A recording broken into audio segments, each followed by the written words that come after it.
Come along, children. Now we're going to have a little music.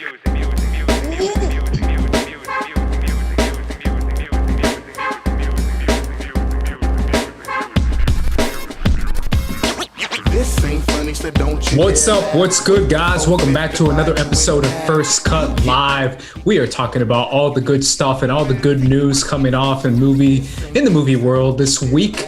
There's a lot of stuff going on, guys, so obviously we're going to get to all that. But first things first, let's introduce the crew, the starting lineup. In the house, representing the power forwards, Mr. MVP himself, RB3. What's up, bro? What's going on? What's going on? Happy to be here, y'all. Happy to be here. Yeah, man, clutch in the final minutes of the game, scoring threes out of nowhere, man. Like shooting it at like a 50% rate. What is up, man? What is up? Yeah, I know. Trying to be an MVP this year, bro. Yeah, I'm talking about LeBron, man. LeBron. I'm talking about you, bro. I mean, I'm channeling LeBron's energy, though. You know what I mean? Yeah. Clutch game, 6-game winning streak. We out here. And obviously our Joel Embiid of the show, our 7-footer that can do it all with the fancy footwork. It's Sabrina Ramirez herself. What's up, girl? Feeling good, a little bit sick, but I couldn't miss something like this, especially like this live stream with the topics that we're covering. I feel like I definitely have to be here because this thing is so important and I'm excited to talk about it with you guys. Yeah, I mean, obviously there's plenty to get to, guys. Obviously our title of the video, we're going to be talking about Cara Dune herself. We're going to be talking about that whole controversy that went down, the official firing / letting go / whatever you want to call it that happened right now with Gina Carano yesterday, as well as a little bit of Joss Whedon and as well as a little bit of some casting news. And maybe if we have time, we'll get to maybe award stuff as well. But first things first, Sabrina, I want to catch up with you. How you been? You've been sick, right? Yeah, I've been sick for the past week. I basically got no answers. I just kind of kept getting worse. So I missed out on a few things. Just took a break from like filming a little bit over the past few days.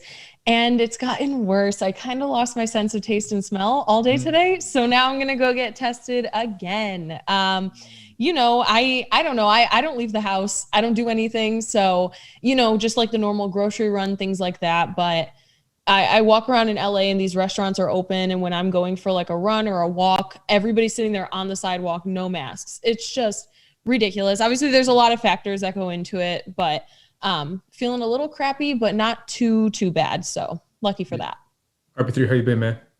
I've been good. It's been a really, really busy week at work this week. So, and in case people don't know, on network, we're doing a big Unbox Festival this weekend. So we're doing a big thing where a lot of brands and a lot of people are going to be unboxing toys. So if you like toys, like collectibles, make sure you download the network app and stay tuned 24/7 all weekend, Saturday and Sunday. I'm working on Valentine's Day weekend on Valentine's Day. It sucks. But yeah, I am too. I'm doing my Attack on Titan thing. I don't know if that counts as working, but either way, tune in for that as well. Let's just get right to it. I'm going to start with you, Sabrina, because this is something that you've been very passionate about as well. You've been talking about this since it kind of started happening when we started to see kind of the random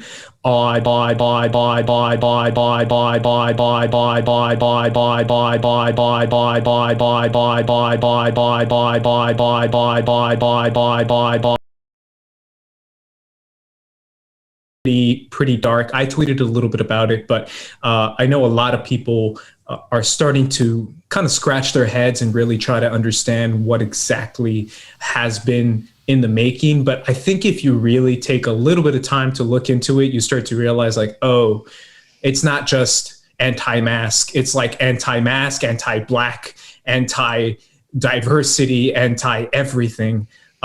That she was liking, reposting, tweeting about, and associating with people who are frankly hyper racist, hyper sexist, completely disrespectful towards people of so many different communities, to the point that it was kind of ridiculous that she was being allowed to kind of get away with everything that was happening, to the point that happened yesterday, where she retweeted some really bizarre association between the Holocaust and being a conservative in America today, almost to the point of dismissing the Nazism of it all, which I think was kind of something that was overseen and underlooked. Yeah. But eventually it led to the firing, letting go of Gina Carano. I want to get your thoughts, Sabrina, on this whole thing. Yeah. So obviously, all of us have kind of talked about it. I missed the episode because it was my birthday when you guys initially talked about it, and we kind of got a glimpse of where it was started. And it kind of has snowballed ever since then. This was probably back in mid-September. So it's really been a long time coming. And obviously, I feel like, if I'm remembering correctly, like her first kind of weird interactions were targeting like transgender community, and we're doing that. And then she went from that to like the anti-Black Lives Matter. She was liking tweets that were very questionable. And it just gets down to a point where if you have a super large platform spreading misinformation, COVID denying, you know, talking about the election that we had, you have a responsibility to not do that, especially if you're representing something like Disney. First of all, I already think you're just blatantly showing that you're kind of an awful human. But if you are going to be an awful human and you're working for Disney and everybody is telling you, please stop, keep this kind of information to yourselves, because there are young people, there are people on the internet that could stumble upon misinformation and things like that and latch onto it. And that's how we kind of get this weird mentality that we see actually a lot of the times with people on this side, because obviously all three of us have tweeted about it many times since this has kind of started. And we get that mentality where people are tweeting at us and they're like, oh yeah, you guys are a hive mentality, whatever. But they're going to bat for people that they don't even know. And there's people that will be like, I don't agree with her tweets, but I don't think she should be censored. And it's like, this is not censoring. This is them being aware of the fact that she is representing ideas and representing stuff that is genuinely harmful to many groups of people. Now she has hit so many different like areas of people to offend. It's just gotten to the point where it's ridiculous. There should have been consequences before, but I'm happy that we're at least getting them now. But it does kind of concern me, because when it was her kind of coming at the transgender community, it went unchecked. More happened. It went unchecked. This all kind of went unchecked for months. And it's just, to this point, it's just really hard for me to be super respectful. I know that there was an article that said she was going to lead a show, and back in November, Disney decided to kind of like scrap it, November, December. And that still concerns me, because all her other tweets happened prior to that. So you didn't draw the line then, and now it's gotten to a point, it's like, if you see somebody is spreading misinformation, is targeting a certain community, you do kind of have a responsibility to stop it and to understand that you should not allow racist ideas to be just blatantly thrown out on social media. It's just crazy to see somebody like this, especially someone who's a part of one of the biggest franchises of all time. Even granted, she's a small part. It's not like she's the main character of the show. She was acting bold as hell for somebody who you can easily nix out of the entire 2 seasons of The Mandalorian, and it would barely change anything. So it's just like, it's just ridiculous. First of all, that's the biggest point that I kind of want to hit on, is like accountability over entertainment. Even if we absolutely loved her as a character and that wasn't the case, that she's barely in it, I don't want to see somebody on screen who is representing racist, misogynistic, sexist, no matter what it is, whether it's her, whether it's a male actor, whether it's anyone, I don't care. I got a lot of tweets from men yesterday saying, oh, but she's a role model for young girls. She's a strong woman. I'm like, yeah, there are strong women on screen that aren't trash people in real life. And those are the kind of people I want to celebrate. Those are the characters that I want to celebrate. Not somebody who goes to Twitter to play victim every 5 seconds and scream that she's being censored and stuff isn't allowed, and cancel culture, which cancel culture, the idea of it does not exist. Like, people spun cancel culture to a way that is not what it is. It's genuinely that word that I said before, accountability. It's being held accountable. You have freedom of speech to say whatever you want, but people are able to respond accordingly. If you say something that is harmful to groups of people, you are going to be held accountable for it. Or at least I would hope so, because I'm almost done, because I know I've been rambling, but in Hollywood, it's like, and this is kind of something that you've definitely talked about, all of us have kind of talked about, where everybody sees Hollywood as like, oh, these leftists, like Hollywood leftists, you guys, they're so liberal, things like that. But that's actually not really the case when you look at it. There is still a lot of really harmful stuff all around. So I have people screaming at me that I've been like, I'm just part of the Hollywood liberal. And it's absolutely ridiculous because that's not the case at all. And a lot of this goes unchecked for so long. This was not one incident. This was a multitude of incidents over months. It's absolutely unacceptable. Yeah. Yeah, no, I mean, obviously, both me and Sabrina are personally connected with this because we're both blocked by Gina Carano.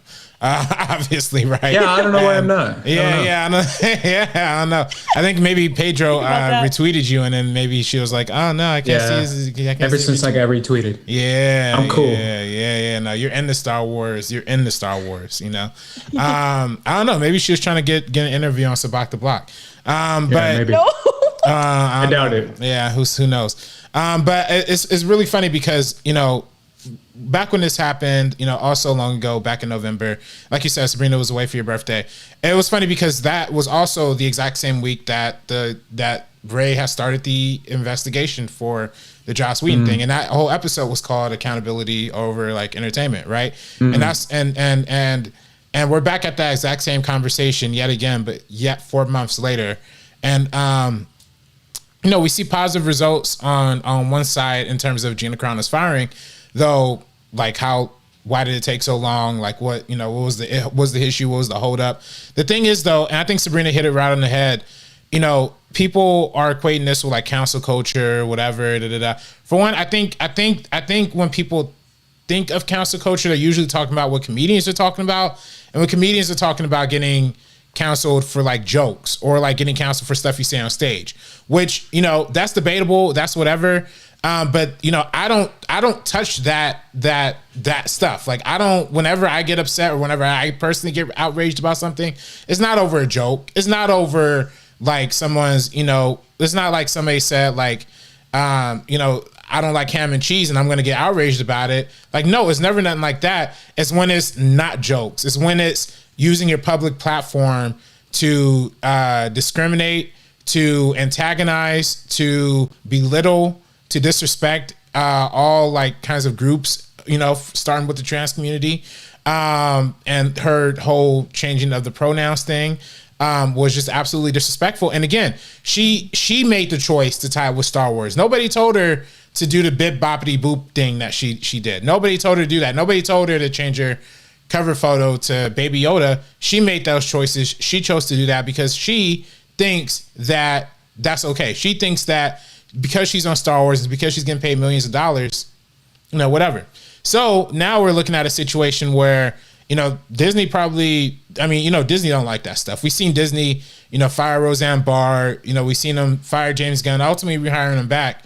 But we obviously know Disney, if somebody acts up crazy on social media, we see Disney usually making like immediate action with it, right?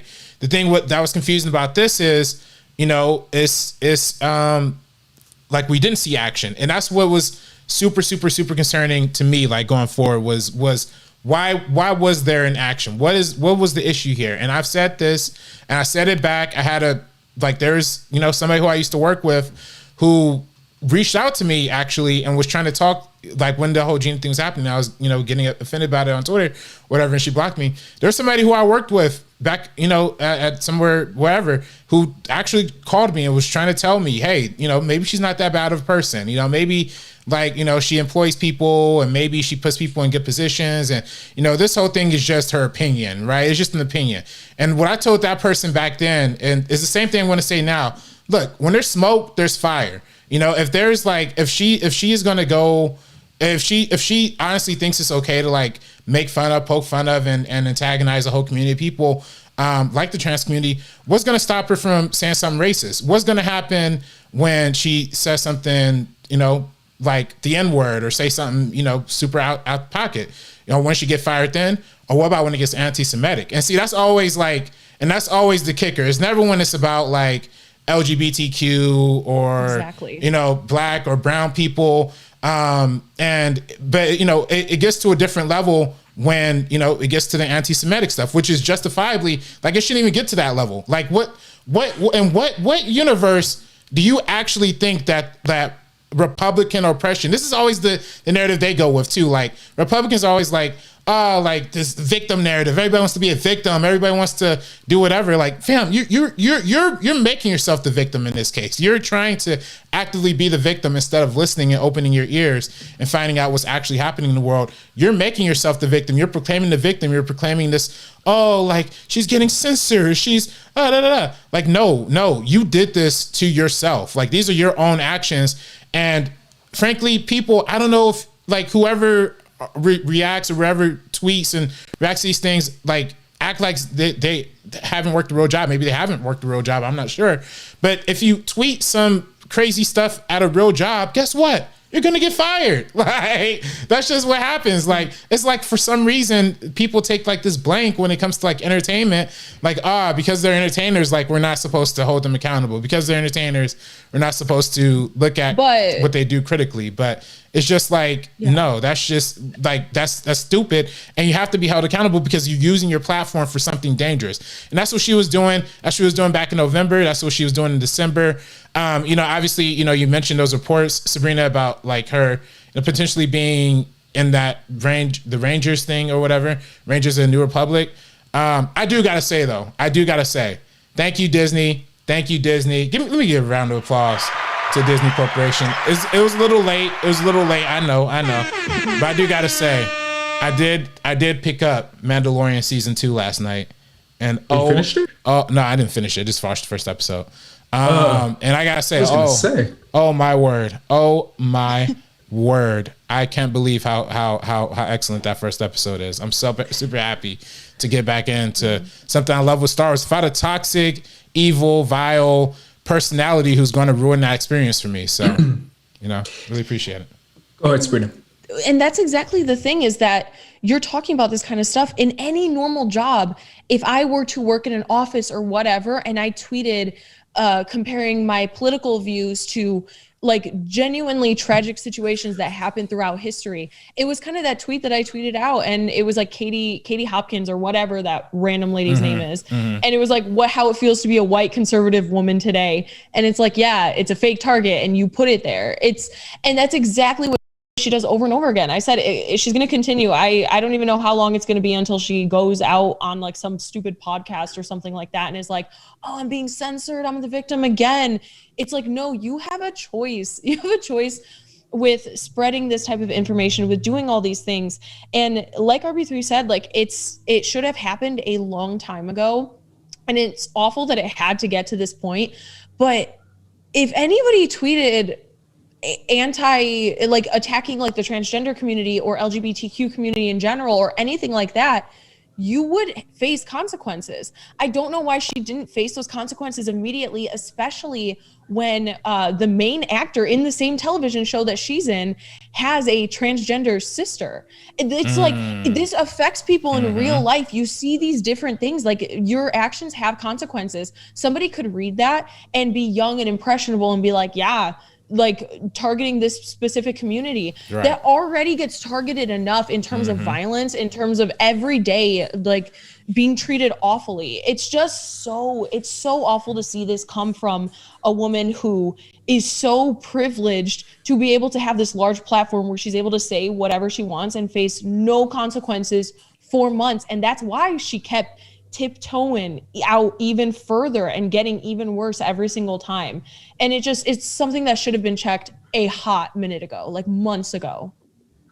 Yeah, I might be on a different page than you, RB3, when it comes to Disney. I just don't see Disney necessarily being in a righteous position, because if they were, they could have done something a long time ago. I feel like Disney was just mainly cutting their losses. I can see Disney having probably a few employees, if not more, who probably have similar records than that Gina does, but they simply don't do anything about it. I think if Gina was a major portion, you could also question if she was the lead of The Mandalorian, or if she was the Mandalorian or something like that. I think Disney might have stood with her too.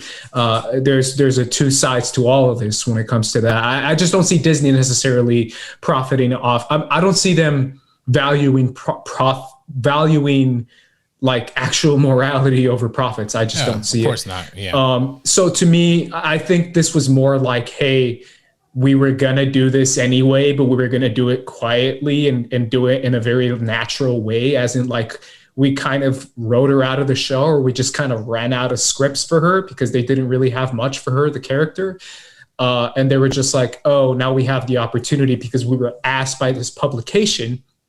Someone at Disney was asked about this, and then they said it. They didn't release a statement. They released a statement to a publication that literally called the Disney representative and was like, hey, what's going on with this?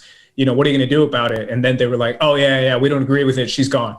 But they literally didn't say anything about it. They had to be called up about it. So I don't see Disney necessarily being some sort of like righteous ambassador of good or anything like that. That's the exact same way I feel, because obviously we know people who are supportive of her. People were tweeting like cancel Disney Plus or whatever. And then there was other people that were like hashtag never cancel Disney Plus. And I'm like, okay, I land somewhere in the middle where I'm like, I'm obviously not supporting her in any way, so I'm not going to cancel Disney Plus because they fired her. If anything, I'm going to be like, okay, thank you after all this time. But why did it take so long? And because I do see people, I see people defending Disney saying things on Twitter like, oh, maybe they want to wait for the season to end. Maybe they were setting stuff up for her character that they honestly could have like axed out a long time ago. She did this like right around the time, like right before The Mandalorian premiered. And so that's the thing. It's like with this, and then with all the headlines and with like the Investors Day and everything that was happening there, they took way too long. Also, The Mandalorian finished up a few weeks ago. Why didn't they do something then? No, they waited till another thing happened. It's like they wanted to do this quietly. They did. And that's the thing, is like, you can't with something like this, with somebody who is taking to social media to promote like dangerous ideas, dangerous behavior, things like that. You can't wait, and you can't do it quietly. Yeah. And it goes quietly because there wasn't, and frankly, it is something that, we've talked about a lot. There weren't people in our space, in our media space, willing to talk about this. There's always this like averse, like avoiding of like, oh, we got to stay apolitical. Oh, we got to, and yet this is what that culture cultivates. Like staying out of it is what cultivates this. And, it's a shame that we didn't see more coverage of this, in the same way that's a shame that we haven't seen more coverage of the Ray Fisher situation as that has been continued to unfold. Yeah, people don't want to damage their relationships, don't want to damage their whatever's, and they just think that, oh, we just got to talk positively all the time. But in fact, like, without holding accountability to these people in power, to people who have like the privilege and have the leverage, like we're not going to be able to overcome any of this. And the thing that was confusing about Gina is like, how much power does she really have? Like, she's not like an A-list actor. Like, the most thing she's famous for was like UFC fighting. And then, she's not even that good. Like she literally had her lines dubbed in Haywire, guys. I don't think people remember that she had her lines dubbed for a major movie from an A-list director. What does that tell you about her ability as a performer? It should tell you she's terrible. She's crap. And yet, and it's funny enough, all those people who were coming after you and me, Sabrina, were the exact people who were calling her crap last year. So it just goes to show these hypocrites. But they were calling her crap because she was a girl who could fight. Yeah, exactly. Yeah. But because now she's a girl who fights for all right wing, ideologies and things that are, terrible and bullyish. Yeah, it's trash. And it's a shame that us, First Cut, a channel with barely, not even 4,000 subscribers, are willing to talk about this stuff head on way more than stuff with 10 times, 20 times, 100, 150 times our reach. So it's a shame and it's pitiful, but unfortunately that's the landscape we're in. And if you want to support the show, join us on Patreon. So that's the other thing too. I'm glad you bring that up, RB3. I wasn't going to, but since you did, I do want to bring that up because I kind of mentioned that too today on Twitter and to you guys privately. I just don't understand the whole idea behind insulting people from different backgrounds and people from different races and being completely and utterly disrespectful. RB3, you mentioned before, like if you had a real job and you were disrespectful to your boss, I've seen people lose their jobs because of that. If I'm being real, guys, like I've seen people lose their jobs because of F-bombs. Like if you can lose your jobs because of F-bombs, you should be able to use your jobs because of racist discrimination, bigotry, anything else. Saying there's no such thing as racism, like come on, saying there's racist against Republicans, like, and there's no such thing as racist against Black people. Yeah, like that to me is like that's a far line, my guy. Not even racist. Yeah, equating literal Holocaust, the Holocaust. And then saying it's oh, we don't want to talk about it because it's political. And it's like, is that political or is that just fucking racist? Like to me, there's a fine line between, hey, I'm a fucking racist and hey, I'm a conservative. Like, are all conservatives racist now? Or is that what you're trying to say? Because you're saying you don't want to get political? Because to me, it's very simple to say, hey, fuck racism, or hey, fuck, being transphobic, or hey, doing anything like that. To me, is a very simple line. So when people start to draw that line and put it into a bucket of like political talk, and we don't want to talk political because we're going to lose sponsors and we're going to lose viewers. Is it political to say that Black Lives Matter? Is that a political statement now? Because to me, I think Black Lives Matter is common sense. And I think if companies that sell ice cream cones and companies that sell like fucking tires can say Black Lives Matter, I think you can too. And I don't think that's necessarily something that should be this crazy, we're not going to talk about it because it's crazy discourse. It's controversial. Is it controversial to say that don't be racist? Like, right. I just don't see that as something so difficult to do. Like you said, RB3, if you had a normal job and you were an asshole, you will get your ass fired. If you're working at McDonald's, if you're working at 7-Eleven, if you're working at a tire shop, you're going to get your ass fired. Like, it's that simple. Don't be an asshole. Don't be a racist, and you won't get your ass fired. I don't know. Well, that's the thing is that it kind of goes to show over the last few months, not even just today, but over the last few months, for everybody that stayed silent and everybody that had nothing to say when it didn't affect themselves or somebody that they cared about or whatever, it shows that it's just kind of, like, oh, I'll just stay in my lane. I'm not going to fight for anybody else because this doesn't affect me. I'm fine. I'm not being targeted, so it doesn't matter. And that's not the mentality that we're supposed to have if we're going to kind of make a change for the better. It should be, I stand with anybody who's not myself. I stand with everybody that she targeted right at the beginning, the entire transgender community. I support all of them, and I don't want to support anyone like her. Whatever, I'm not going to get into it, but that's the thing is that people, it's just, they don't want to alienate other people. And it goes to show when like Ben and Jerry's did like a Black Lives Matter post, people are like, oh, like boycott Ben and Jerry's. And it's like, they make it a political thing. They make this phrase that to us is common sense, like you said, is nothing. It's just, yeah, this is the truth. They take it, make it political, and it's like, oh, you guys are attacking what we believe, though. And it's like, wait, you don't believe this? Like, that's just common sense. Right. And so that's the biggest thing. It's like, it's all about not alienating your audience, not making anybody feel left out. When it's like, if somebody sees this specific phrase and they don't agree with it and they feel left out because of this phrase, they're the problem. You know what I mean? It's one of those things. But yeah, because I see people who were silent about everything she was saying up until now, and it's just, or are still silent. Yeah. And it's, or are still silent, to be honest. Yeah. Any final thoughts, RB3? My final thoughts, is something that you've of course said in your amazing Schmodown speech, award speech, Andres. Trans lives are human rights. Black Lives Matter. These are the things that are important most. I'm going to keep dancing on the grave of Gina Carano's grave. I'm also happy to see that she got dropped from her agency. That's also an encouraging sign.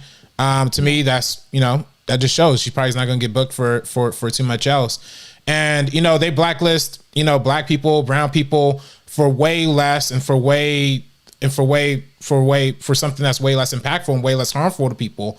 So to see that kind of happen is kind of like a good bit of Mayo justice, as I like to call it. Mayo justice. So. Mayo justice. Yeah.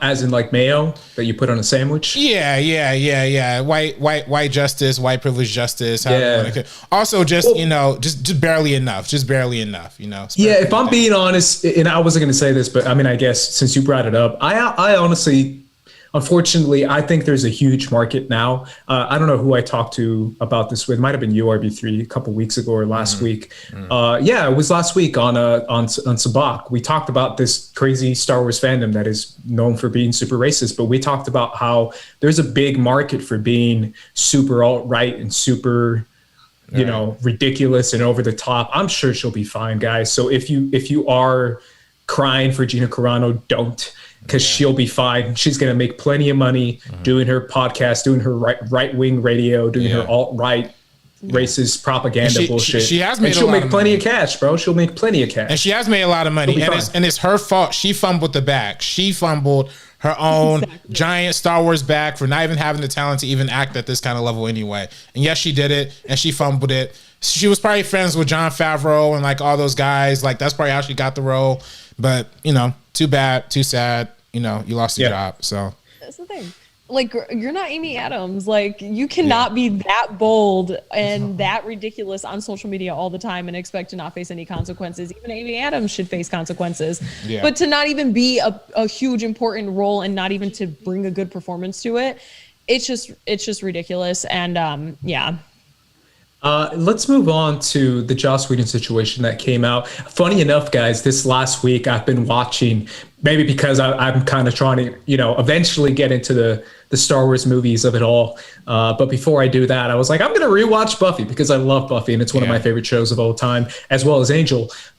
So I want to go, RB3, you have something? I was going to say, we do have some Streamlabs about the Gina. Let's do that. I totally forgot that too. But before we completely move on from that, sorry y'all, my bad. And again, people, if you want to join the conversation, firstcut.live.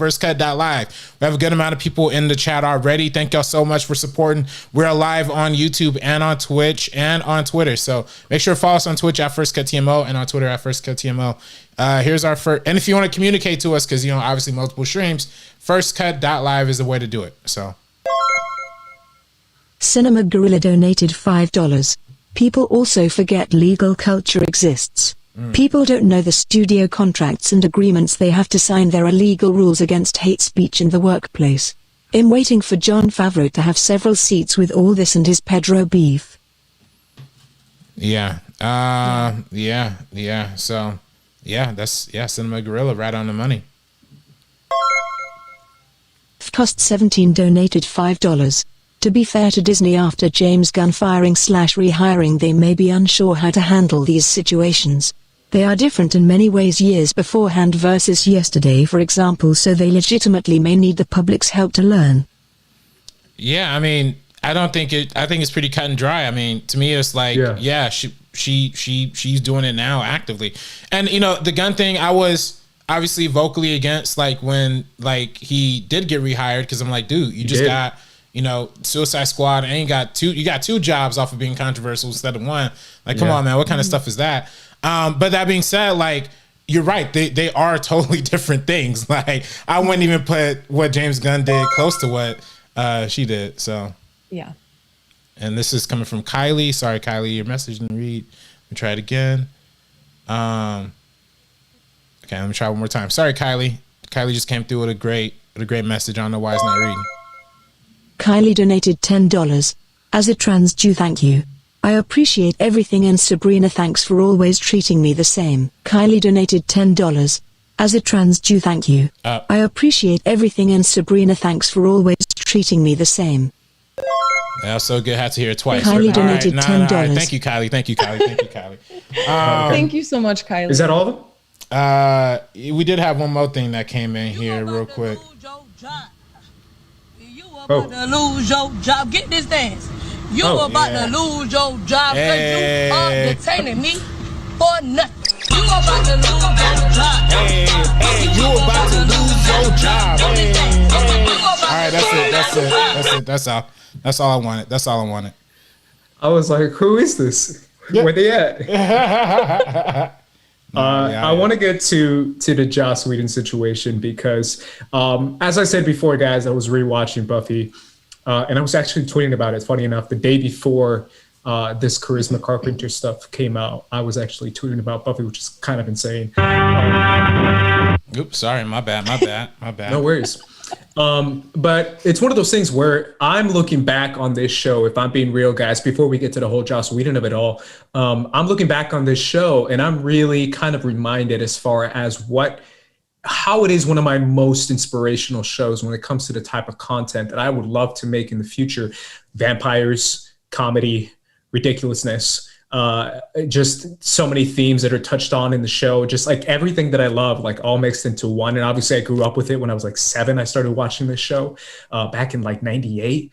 So I love this show. And I think I like how Sarah Michelle Gellar said it, where she's like, I love Buffy and I'm always happy to be associated with Buffy. Doesn't mean I want to be associated with Joss. And there's a difference. I think you can enjoy and love and be inspired by this show, but at the same time, acknowledge and really point out the major, gigantic issues that Joss Whedon is now facing because of his treatment of people on set. And I think the more time goes along, the more we realize that this attitude and this egomaniac kind of mentality that directors have on set to demean and destroy people because of their power, which again, guys, I've worked a little bit on set. This is kind of what I do for a living.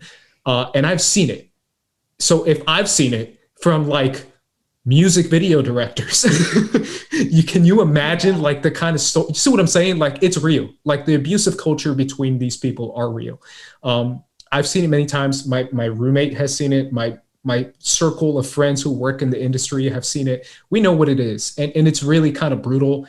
And I'm glad and we're glad that it's being called out more and more. But now Charisma came out with her story. She played Cordelia, fan favorite. People love Cordelia.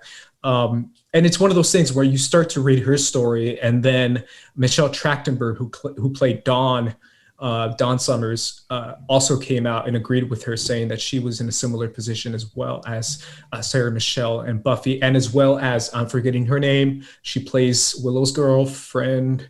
I apologize. But either way, now that these women came out against Joss and basically confirmed everything that Ray said, like you said, RB3, like how much does it take? Because we don't seem to believe what it is, this, super tall, buff black guy. But when it's like, 4 white women, we start to believe it. And that's unfortunate because I feel like Charisma and all these women came together because of what Ray was saying. So shout out to Ray, obviously, for being the first one to point it out. But before that, Gal spoke out and said, yeah, everything Ray said, it's true. And I confirmed it with the investigation team, as well as, what's his name? Jason Momoa.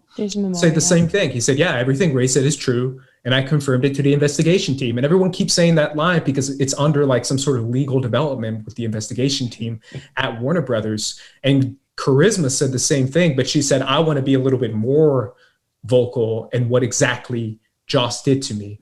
I want to get your reaction. Obviously, I'm going to start with you, RB3. Yeah, I mean, again, this is, it's the same extension of the conversation, except, this one's still moving. Now, I don't know Buffy. I don't know. I'm not as familiar with Buffy, for me personally.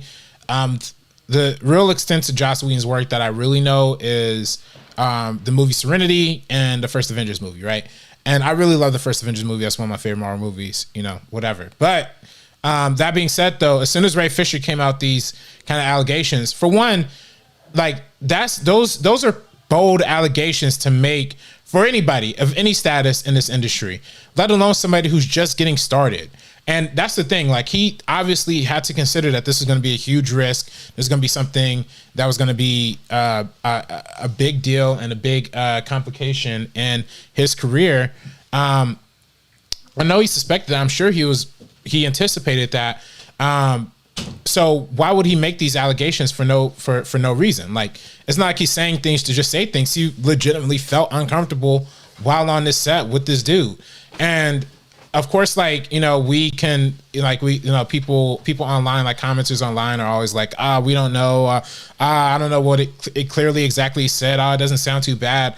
But you're clearly missing the point that he's making. Like, for one, the culture of the set is what's important here, is what's at stake, and it's what the director is in charge of and is guiding of.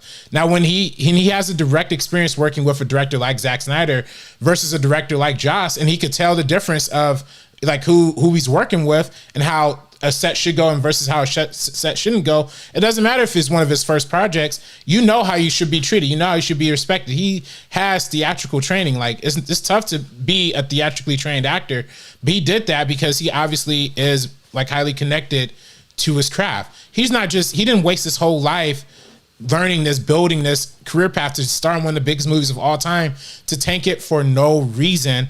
And that's what this is. And of course, again, I don't know why people didn't wrap their mind around it. I don't know why that was such an impossible thing to realize. But again, it takes more people and it takes more confirmation. So like you said, like Gal Gadot came out of support before.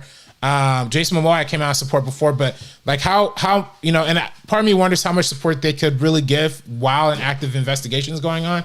I wonder what the outcomes of this is. It like, has it already concluded? Like last time I remember, he said it was like already concluded, if I'm not mistaken. But like, you know, part of me wonders like what can happen next? Is he just gonna be the Colin Kaepernick of the film industry?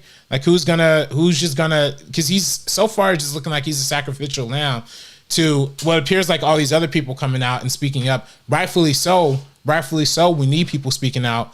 But like, you know, is he just gonna be a sacrificial lamb because of that? Like, it just really sucks. And I'll tell you one thing. I mean, I really had no intentions of watching that new Never show, I guess, or whatever on HBO Max. Or I guess there's some I don't know. Do you know what it's called, Sabrina? Oh, the show he was like at the helm of, but then it got passed on to somebody else. Yeah, something like that, I guess. Yeah. He was in like True Joss Detective, Whedon? but No, I'm talking about Joss Whedon. Oh. Yeah, his show that it went to somebody else. I don't know what it's called, but yeah, I saw that as well. Yeah, that's a skip for me. It was always going to be a skip, but it's a super skip now. So yeah, Sabrina. 100%, exactly what RB3 said. Ray in all of this has the most to lose. Everybody that comes out in support of him, like all this time later, it's really great. And obviously there's an ongoing investigation, so we don't know how much that they can talk about publicly, but still at the core of all of this, we have people from the beginning on social media that are like, Ray Fisher is a liar. Like I'm supporting Josh. Like I don't stand with Ray Fisher. And then we have the people who are supporting it, but he has the most to lose out of everybody. And this is just not something you don't just wake up one morning after exactly what RB3 said, being trained in theater, being like a genuinely talented human being, being in one of the biggest movies of all time, and also just deciding to start something with one of the most celebrated television creators, film directors of all time. Like it's just one of those things. And I'm not usually one of those people that's like separate the art from the artist. I won't watch a freaking Woody Allen or Roman Polanski. I won't at all. But something like Buffy, which is something I'm in the same place as RB3 where I'm not super attached to it at all. I never got into it, but for all the people that do love it and are affected by this show and are so attached to it and have a lot of their heart in it, it's hell yeah. I know Destiny. I know you. 100%. It sucks to know that somebody who was the creator of it is now a crappy person, but that shouldn't diminish how much you guys enjoy it and how much you love it. So that's the thing, is I'm usually like this, but in this sense, I just think now we've gotten kind of confirmation before. I think even before Ray Fisher kind of spoke about it, Joss Whedon's ex-wife came out and was like, yo, he's a fake feminist. He just kind of preaches all these feminist ideas, but I just want you guys to know behind the scenes, he's not like that. So we get a little taste of this. We get a glimpse of that. And then Ray Fisher comes out with this. Why would we not believe it and support him? That's the biggest thing. Again, accountability over entertainment. Ray Fisher continues to tweet that out. And that is the truest thing. A lot of the quotes he's tweeting with it, if you go and look through the stuff, I don't care what somebody created and what somebody did. If somebody is an awful person, they should not have the power to continue to be awful to more people. It's going to go on for decades. It happened on Buffy decades ago. It happened on Justice League just a few years ago. And if he continued to work, it'd happen again in the future. These people are on this power trip, and then they don't have somebody there to be like, nah, like you cannot act like this. So that's why they continue to act like this. And then this sets something up, the precedent for the rest of like Hollywood over the next few years, where it's like, get your act together. You can't act like this. You can't berate people that are working on your show for getting pregnant or for like what Tom Cruise did. All of those situations, I don't care what somebody does. Yeah. You cannot act like that. And that seems to be like Joss Whedon's part, like pattern, right? Like he seems to get off on the fact that like he can exploit the fact that Ray Fisher's a young black actor and, you know, manipulate his race or manipulate his role or manipulate his size of the role in the film, right? Probably hold that over his head. You know, he's leveraging his power. He's leveraging his power against a woman who's pregnant. I mean, how terrible is that? I mean, like that just goes to show you how awful and disgusting it really comes down to. And you talk about that fake feminism thing. I mean, I'm surprised they didn't catch this a lot earlier. I mean, look at Avengers, with Black Widow getting fought on her, or somebody falling on Black Widow's boobs, and the same thing in Justice League. Like, come on, man, that's some weird stuff, bruh. Joss Whedon, man, we should have caught those signs a lot earlier. But unfortunately, and again, the media, Hollywood Reporter, Rap, all these people didn't pick up on race thing, wasn't publicizing it the way they should have been because they wanted to protect their connections at Warner Brothers. Yeah. Some of them probably are actively against them for sure. So, you know, I don't know. Yeah, it really is. It's interesting, right? Because it's difficult to put this in context when you haven't been a part of it. Not necessarily saying you don't understand it if you weren't a part of it or if you're not a part of this culture. But a lot of people on the outside looking in get a little bit confused when they hear these stories and they're like, I don't get it. What? He said a bad word. So what? Like, no. Like, if you've ever been inside these film culture styles, like the best way I can describe it, RB3, you've been a part of it too, is like, it's super frat boy. It's like a frat boy mentality where it's like professionalism is like thrown out the door. And it's like you're in a frat party and everything is no holds bar. Everything is, it could free, it could fly, it could go. And that kind of style is super disrespectful for the most part against women, but also against other people. Just anyone who's different, they will point it out and they will make fun of you and they will demean you in a very like fratty kind of, what is that called? Hazing kind of way. That's kind of the film way. That's the film culture way, at least in the 90s, which is obviously where Joss Whedon comes from. That's super 90s style. That whole like frat boy mentality and hazing mentality inside the film culture is very prominent. And it has been for super long time. And that's why so many women are, you know, have come out with crazy stories of being abused and demeaned and destroyed and just completely obliterated, because to them, it's no holds bar, anything goes. So for someone on an outside looking in, I want them to know, imagine that in your workplace, in your place of work and where you are at and what your job is supposed to be. And that's what you have to deal with. Like that shouldn't be allowed. And obviously it's starting to phase out a little bit now, but it's still a little too late when it's been going on for like so long. But yeah, I feel like the Ray Fisher of it all is disappointing. I like what you said, RB3, the whole idea of like, where does he go from here? That's a bummer to think about. I don't know. Maybe some Zack Snyder action movies. I know Zack Snyder has like 10 action movies planned. Yeah. Like Extraction 8. I don't know. I was going to say, and he got that new movie coming with Netflix, that zombie movie or whatever. I know Ray Fisher's got. Put him in a sequel for that. Yeah. Army of the Dead 2 or something. Yeah. Because he has like a bunch of, you know, like Batista's in it and some other guys too, who are like, I don't know, military looking dudes. Ray Fisher's like a military looking dude. Put him in that. Put him in an action movie. Yeah.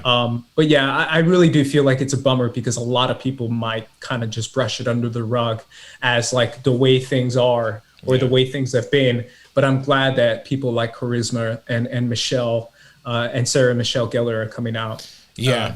And I think, you know, and again, I think, you know, and you talk about his wife having that letter a few years ago, Sabrina, no one listened to. Ray, when it comes out, doesn't listen to.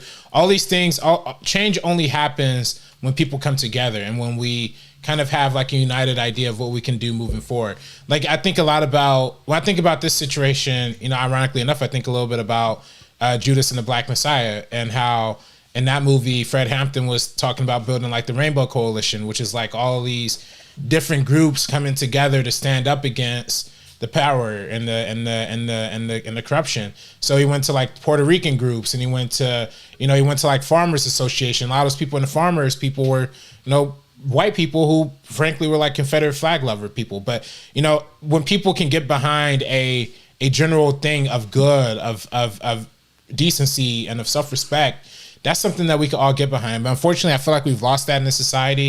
And I feel like now we've become so power hungry and so power obsessive and so celebrity obsessive. Like, oh, we can't touch Joss. We can't write anything bad about him. We can't say anything bad about him because he's obviously powerful and he has a lot of money, and he made Buffy and he made Avengers and like all this stuff. So I don't know. It's really, really sad. But, you know, hopefully now the veil's coming off and we can start getting rid of those things.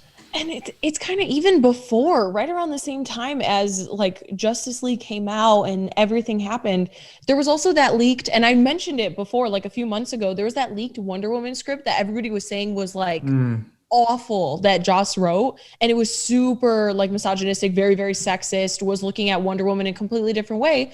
And that goes back to what RB3 said earlier about kind of Age of Ultron and Black Widow, and just even his portrayal of female characters. And obviously, like, I'm not familiar with Buffy, so I can't speak on that.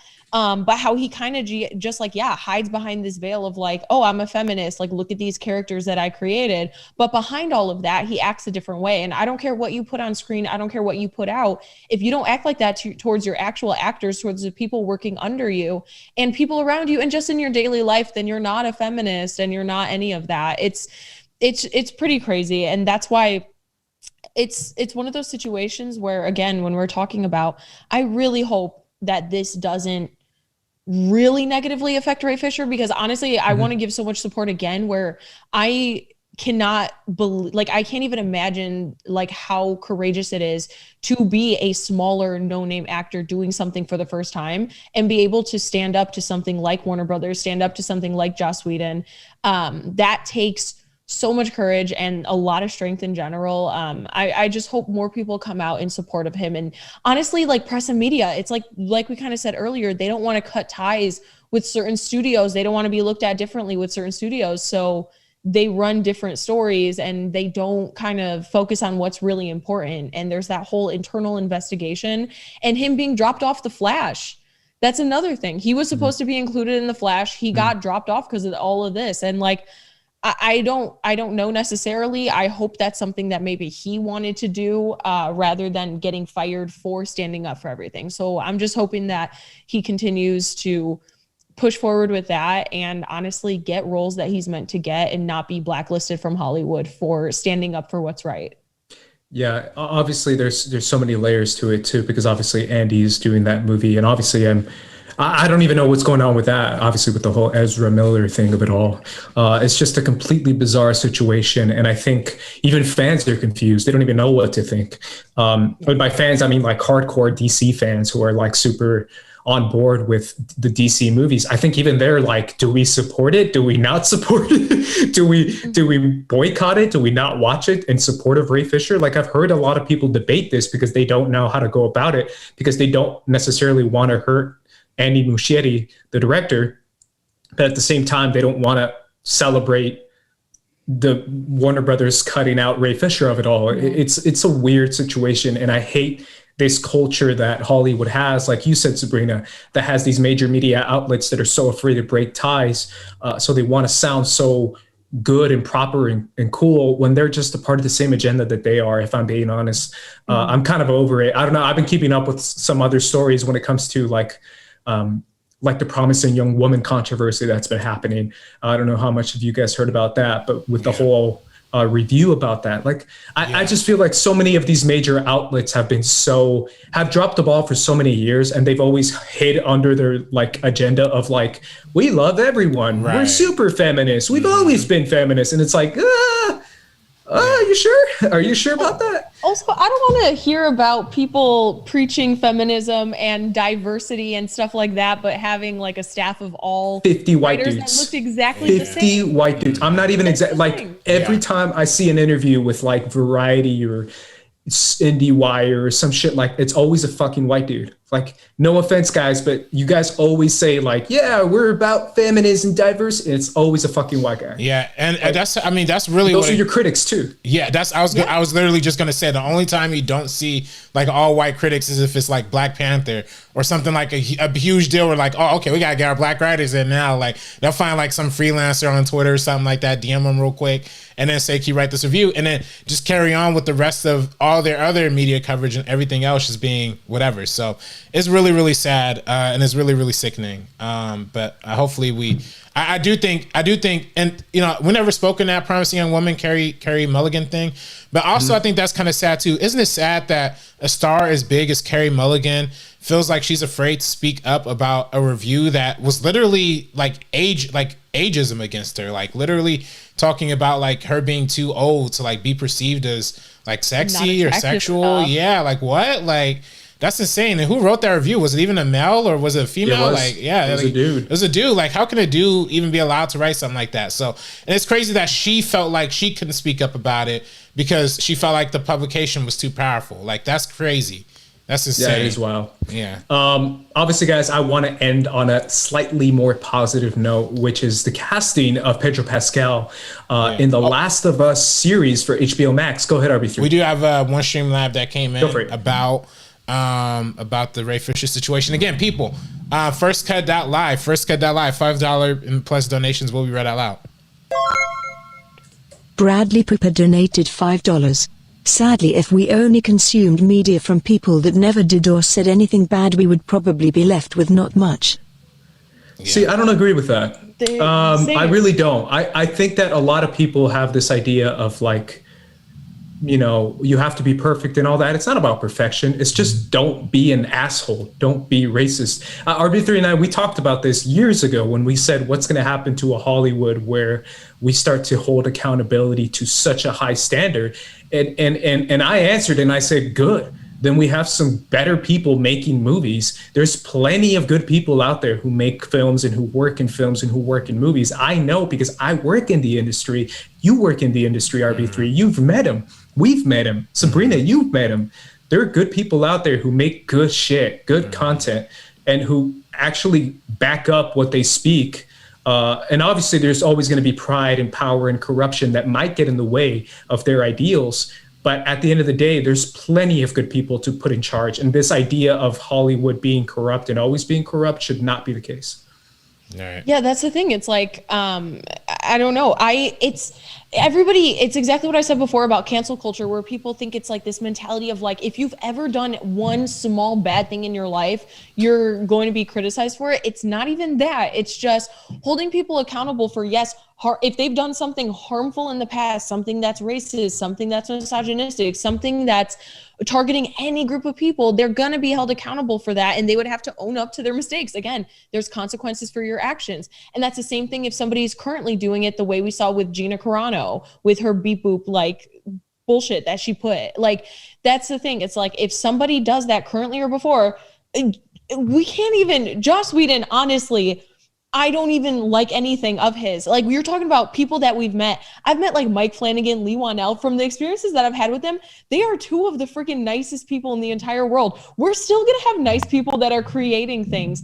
A lot of people seem like great people. It's not somebody making one mistake in the past. Nobody is perfect. All three of us standing here right now are not perfect at all. But guess what? We're not. We're not racist. We're not misogynistic. We're not any of that. We're never going to go target a specific group of people for no reason. It's no, I don't agree with that at all. I want to move on. Do we have another one, RB3? No, we don't have another one. We do have a really funny meme that's on screen right now that I just threw up. If y'all want to check the feed, the replay, y'all could. There's a lag to it, so I don't see anything right now. Okay, all right, we'll forget about it. It's just a funny meme for the viewers. They see it. They see it. So, anyway, Too good. Yeah.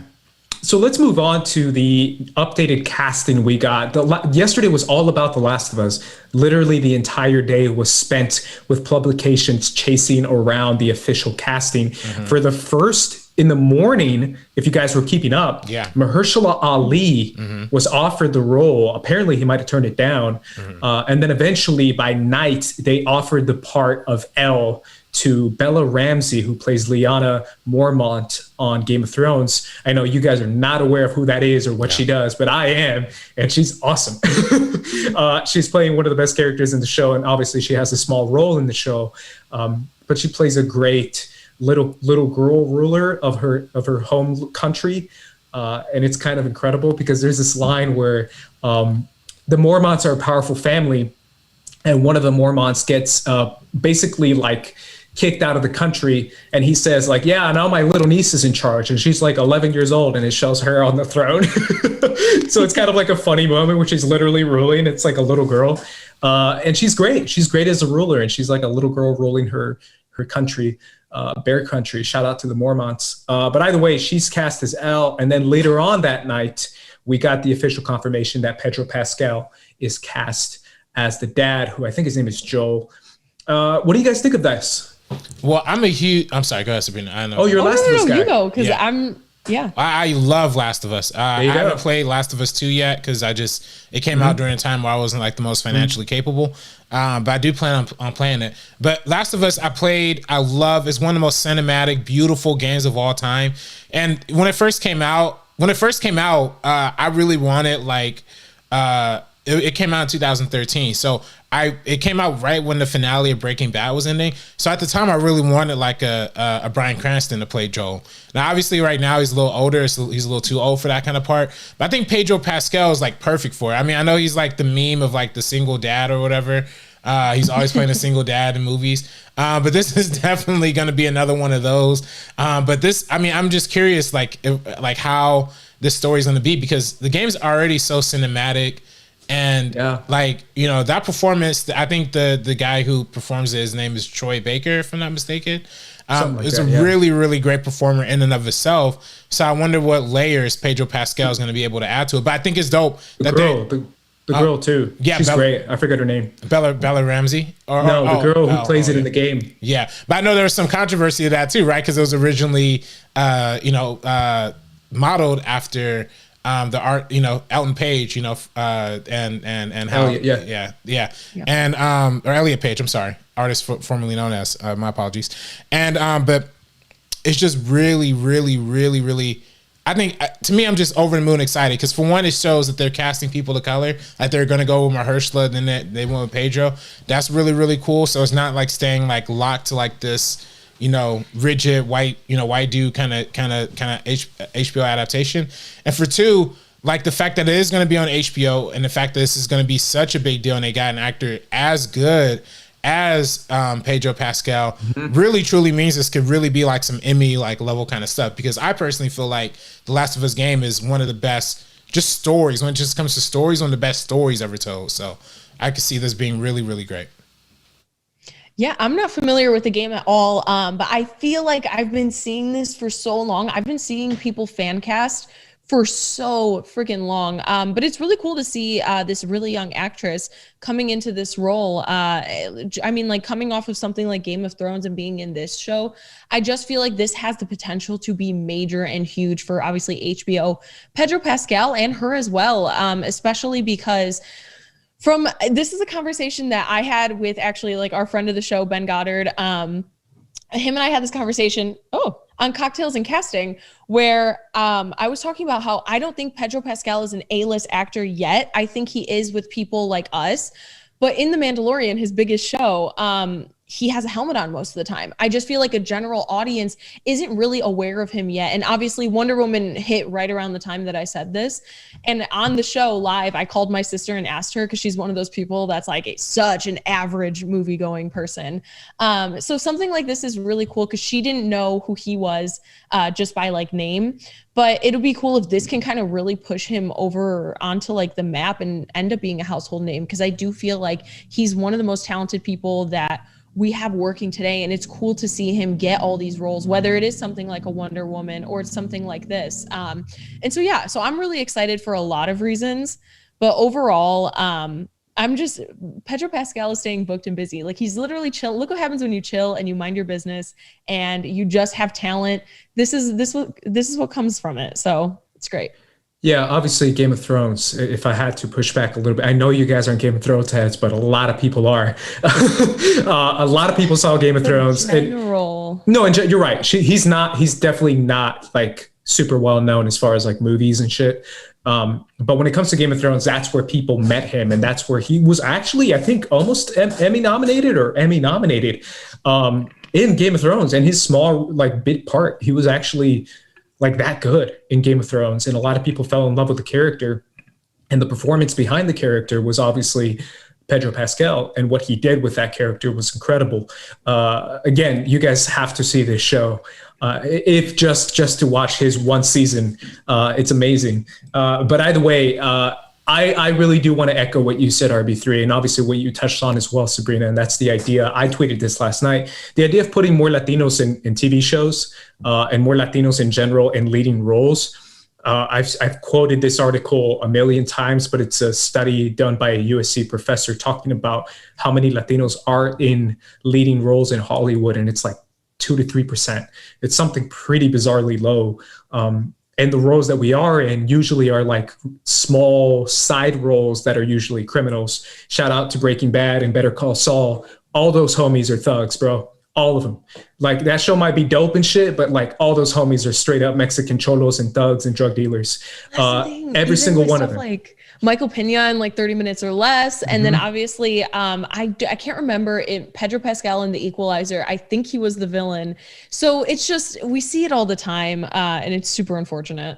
Yeah. So my thing is like putting him in a lead role in a part that is of a major property like The Last of Us, like you said, RB3, really is a statement within itself. It goes to show a statement that says, hey, we can put a Latin dude in a major role that isn't necessarily he's a gangbanger who's trying to steal your wife or some shit. Like, this is kind of a remarkable thing that we're starting to see now that we're barely scratching the surface, guys. If you really sit down and think about it, and if I told you guys name 5 shows that are dealing with Latin characters and that don't have them do crime or have some sort of criminal background, it'd be tough. It'd be tough to name them. But it's one of those things that we're starting to see it now, and it's starting to be in major shows, which I really love. So I'm super happy because I've talked ad nauseum about what Pedro means to me personally, specifically when I saw him in Game of Thrones, and I saw that role in that performance, even though it's a fictional world and a fictional character. I saw like the first time ever where everyone was like, yo, this is a Mexican dude, and he's like the most badass, smartest man on the planet. Like, in Game of Thrones, he is. He's supposed to be like the smartest dude and literally the most powerful warrior on the planet who can kill anyone. And I was like, yo, that's different. He's not trying to steal my wallet. So to me, that was so refreshing. It really was cool. So ever since then, I've been following his career with Narcos, all the movies he's done, and eventually now with The Mandalorian and The Last of Us. Final question I have for you guys, and then we can finish up. Do we think this is going to cut into The Mandalorian season 3 to the point that, do we even have a Mandalorian season 3? Because we still haven't gotten an announcement for that. That I don't know about, because he's largely not on set for filming Mandalorian. He was last season. He was season 2. Okay, a little bit more, like 50% more than season 1. Okay. Well, yeah. I mean, I'm curious as to how much he's actually doing on Mandalorian. Like, I think there could be a reality where he literally just doesn't show up for the majority of the season, just pops up for the like maybe 2 or 3 episodes where he might take off a helmet. And then, maybe he's just there for that and he could still do Last of Us. I think that's kind of the beauty of like his part in Mandalorian is that, we don't know like where he's at. Now, again, I haven't finished season 2. So, I know you're saying like maybe there's not like story potential for season 3. So I don't know. There's plenty. The problem is we haven't gotten an announcement for it. That's the only issue. What I think. Oh, go ahead. No, go, Sabrina. No, what I think is genuinely they have so many things coming up. We have Book of Boba Fett. We have all these different shows that were announced. I feel like Mandalorian season 2 was really, really great, but it was also it was the only thing that was kind of retaining people onto Disney Plus. If you were like a Star Wars fan, it was only new content we were getting. Now I feel like they're going to kind of spread out their love and care just a little bit to get these other shows off the ground and enjoyed as well. And then once we get around to it, I feel like this shouldn't affect it like too much. I feel like they're gonna have their footing. Like you said, there's so much potential for more things to explore. There's plenty. Obviously, no spoilers because RB3 just started it last night, but there really is a lot. And I'm excited for that whenever it does come. But I would rather, instead of rushing it and not focusing on everything the way they should, I would rather have them take their time. If that's the way they want to go about it, I'm here for it. I'll wait. Yeah. I think there's like a double-edged sword to it where it's like I can see Pedro just taking off and skyrocketing into like superstardom to where he doesn't have time to do The Mandalorian season 3 and they might scrap it. I could see that because I the way they ended it kind of makes it seem like moving on now to the Book of Boba Fett seems to be a continuation of that same world without it being about Din. But again, we'll see. Yeah. And the fact that, I mean, obviously I don't want to spoil it too, but you know what I'm saying? Like the way the story ended makes it seem like it can end there if they wanted to. Cool. There's definitely like other possibilities and stuff like that. And like, yeah, it is difficult because we do have obviously Book of Boba Fett coming out and it's dealing with a similar type of world, kind of like what you just said. So if they can find a way to kind of balance both of them out, they did leave the character in a really great place. But like RB3 mentioned, even if he was on set more for season 2, he's not like utilized as if he's like a main character that's not wearing a helmet. They still have somebody else playing a lot of those parts. So I feel like you don't even need to film too much over a season, especially because it is only a few episodes and like they're not super long or anything like that. So I feel like I think he's going to blow up really soon. I think he'll blow up before Mandalorian season 3 comes out, but I feel like he'll always find time for that because it seems like he genuinely loves it. Like the way he acts on social media. Yeah. My only pushback to you, Sabrina, and to you, RB3, damn, I don't want to spoil it though, because it's not really a spoiler, but kind of. You can spoil it. I've been listening to y'all on Block the Block. It's the idea of him not having the helmet on. Yeah. Like have a season where he doesn't have it on, like where he basically is like Bo-Katan, and has it off for most of the time. If that's the case, that's going to be a little harder to do. But that's kind of the pitch I heard for season 3 is like a season where he's comfortable with taking it off now. I think he will still go for it because they just announced that Disney Plus has 75 million subscribers, and this is literally the biggest like show like Disney 95 Plus show. million, I 95. think. Oh, did I say 75? I meant 95. 95 million subscribers. I mean, it's one of the biggest shows on TV. It's like cultural zeitgeist. More people, I guarantee you, more people have seen The Mandalorian who've seen Rise of Skywalker. 100% guarantee it. 100%. Yeah, and that's a bummer. But yes, that's true. So I think it's a bummer, but yeah. Yeah, it's a bummer. But at what point, I mean, I don't think he'd be walking away from that. But I do think, at what point are we going to start considering Pedro Pascal an A-lister? Because he was literally in Mandalorian. I mean, I feel like we've seen him nonstop over the past 3 or 4 years. The difference is movies, right? Movies are still king, and movies still make A-listers. And I think if Wonder Woman came out in theaters, and if this COVID thing never happened, I think that movie would have been a hit, and I think he would have been a household name after that performance, in my opinion. Well, I mean, I thought he slayed that. Even Kingsman 2, he was. He was sick in Kingsman 2. He was dope as hell. I loved his character. Yeah. I think go ahead. Oh, I think with a show like The Last of Us and taking that on and then having more screen time in The Mandalorian, showing his actual face, I do think he can kind of become that household name. That's something that I'm looking forward to because I feel like he completely deserves it. Obviously, in our bubble of people that celebrate this stuff all the time, we know who he is. Like, there's no question about it. But it's just kind of like general audiences. But, we'll see. Yeah. I think we have a Streamlabs, right? Yeah, we did have a couple of Streamlabs that came in. Again, people, firstcut.live. Let's make sure that we get in there and get in here quick and support the show. $5 plus donations will be read out loud. Okay, here we go. Danielle donated $5. Sending your love, stay up.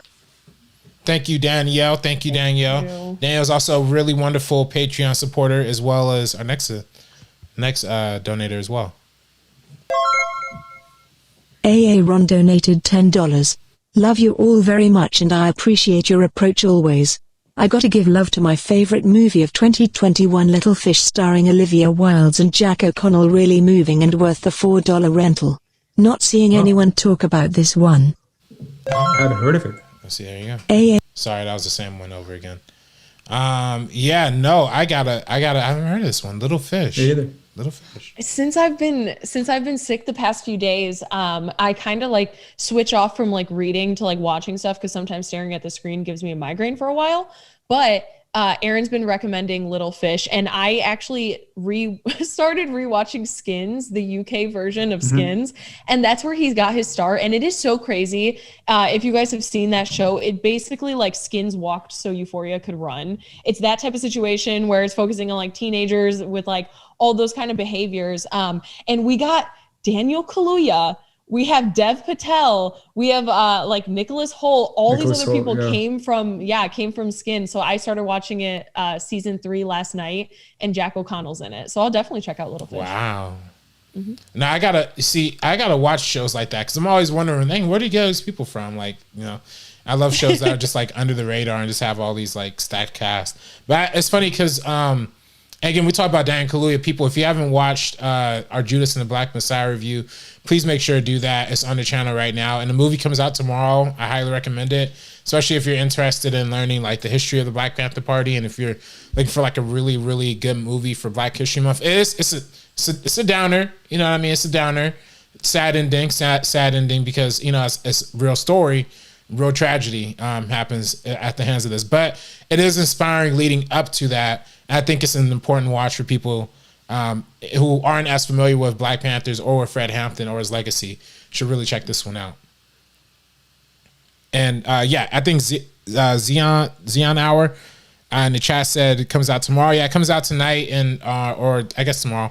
HBO Max. Tomorrow. Yeah, tomorrow on HBO Max. I think HBO Max does like the midnight thing too. But yeah, between that and WandaVision, there's gonna be a lot of good content out there. Yeah, a lot of good content. Seriously. Do we have another stream though? No, we do not. No. Perfect. Alrighty, guys. Thank you so much for joining us this week on First Cut Live. Hopefully you enjoyed that episode. Let us know in the comments down below what your thoughts were. Sabrina, where can everyone find you? You guys can follow me on Twitter and Instagram at SabrinaXMonica, and then also on Twitter at SabrinaOnFilm, patreon.com/SabrinaOnFilm, and obviously all of our pages on Geeks the Color, and also the First Cut Patreon, patreon.com/FirstCutStudios. Make sure you guys check that out if you want to see some video essays, some commentaries, all that kind of stuff. It's all right there. RP3. AA Ron donated $5. Totally forgot. I May Destroy You was amazing. Very important watch. Yes, AA Ron. I May Destroy You is amazing. It is very important, and I absolutely recommend it to everybody. Torres donated $5. What's guys, will you guys consider reviewing Falcon and Winter Soldier weekly? Really looking forward to that show. Maybe. I think so. I mean, I think we missed the boat on WandaVision because I would have loved to. Yeah, I didn't know WandaVision would be like the biggest show in years. It's huge. Maybe we like, can holy talk about crap. it up, and I would love to talk about it up until this point and then kind of cover it throughout the weeks because it's been, I had no idea I was going to love it as much as I do. Yeah. I mean, I've loved it since episode. I tweeted about it as soon as I saw the first 2 episodes. I said, this is amazing and incredible, and I love it with all my heart. Yeah, who knew that MCU was going to make a TV show that was going to break the internet? Yeah, I mean, I'm being sarcastic because everyone should have known that. Yeah, but I didn't think it was going to be like WandaVision though. So it was dope. We need a venue to discuss our theories because I could go in depth on what I think is about to happen right now. I could go for days. What was that was the final one, right? Yeah, that was the final one. Also, okay, yeah, that was the final one. So. And then you RB3. Yes, director. Where can everyone find you? You can find me on Twitter and Instagram at director RB3, and make sure you follow us on Patreon, y'all. I mean, I think we're gonna do our first kind of exclusive live stream really soon, probably in the next week or so, and that's at the $20 and above tier. And I know that sounds like a lot, but it's because we don't hold back. Like, we don't hold back on our channel right now. There's still certain things we can't say, protect certain relationships or whatever. But $20 and up. If you want the tea, you want the scoops, you want me to just go unfiltered about behind the scenes stuff, whatever. Go patreon.com/firstcutstudios, $20 tier, and be prepared. And also check out our commentary for the social network. That's also in there as well. It's on there. Alrighty, guys, you can find me at Squad Leader Ace, and obviously join me this Sunday for another episode of A Talk on Titan. Senor Friend donated $5. I gotta show Narcos some love. Pedro is great on Narcos. Yes. Pedro is incredible in Narcos. I've seen all the seasons of Narcos, including the Diego Luna one, which is the final season that aired. He's in like 3 seasons of that, and he carries it. And he's doing Spanish and English. So even if you just want to watch it for that reason, go and watch Narcos from here. Either way, guys, A Talk on Titan this Sunday. Join me there. Going to be talking about the new episode. Super excited for that. For the First Cut crew, thank you. We are peacing out. It's either me or you. Only one can remain. It's either me or you. Only one can remain. It's either me or you. Take you out the equation. It's either me or you. You do the math. Only one can remain.